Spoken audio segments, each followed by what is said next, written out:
Kalau kita bentuk panitia kurban, kasih cukup 10 orang ke atas.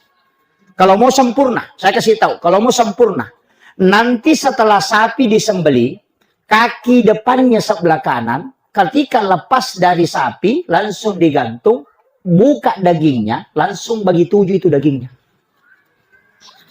Kaki depannya sebelah kanan. Kaki kiri nanti, kaki depan sebelah kiri, ambil dagingnya, langsung bagi 7. Gak, bikin lagi 7 di situ. Jadi, kaki belakang bagi 7 dagingnya. Kaki kiri bagi 7, kaki kanan bagi 7. Kemudian daging khas yang paling dalam dan luar juga bagi 7. Hatinya dibagi 7. Sehingga, semua orang yang 7 ini dapat utuh 1 ekor sapi dari semua bagian sapi yang ada. Ini penting saya sampaikan. Ini yang banyak orang tidak perhatikan, Pak, kalau dalam kurban. Saya setiap tahun kurban di pondok itu memang diajarkan. Saya dulu dari guru tak dulu sudah ajarkan memang. Jadi tulang rusuk itu dibagi 7.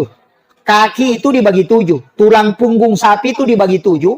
Kemudian semua terbagi 7. Jadi semua orang yang 7 ini dapat utuh 1 ekor sapi. Bagian.